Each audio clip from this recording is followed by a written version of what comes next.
Hello. ഇന്നലെ പൊട്ടുപിള്ളേരി മേടിച്ചിട്ടുണ്ടായിരുന്നേ. ആ പൊട്ടുപിള്ളേരി പഴുപ്പിക്കാൻ വെച്ച് പഴുത്ത് പുത്തി വന്നിട്ടുണ്ട്. അത് നോക്കുമ്പോൾ അതിൻ്റെ ഉള്ളിൽ ഉറുമ്പ്.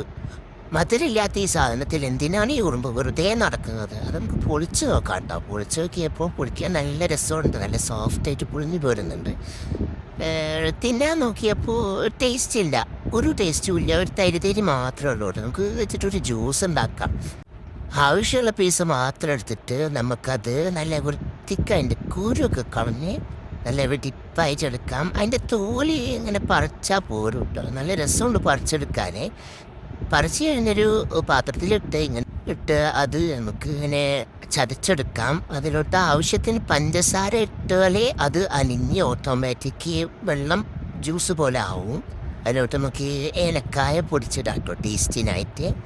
അധികം വെള്ളം ഒഴിക്കുകയാണെങ്കിൽ തന്നെ നമുക്കിത് ജ്യൂസാക്കി എടുക്കാം കേട്ടോ. വെള്ളം ഓവറൊഴിച്ച രസം ഉണ്ടാവില്ല. ഈ സാധനം ഞങ്ങൾ ആദ്യമായിട്ടാണ് കേട്ടോ കുടിക്കുന്നത്. എനിക്ക് നല്ല ഇഷ്ടപ്പെട്ടു ഈ സാധനം. ഒരു കൂളി ചൂടിനൊക്കെ വല്ലാ പറ്റിയ വെള്ളമാണ്. അത് കഴിഞ്ഞ് ഞങ്ങൾ കുഴയിലും പിന്നപ്പം മൈസൂർ പാക്കും കഴിച്ച് ഈവനിങ് അടിപൊളിയാക്കി.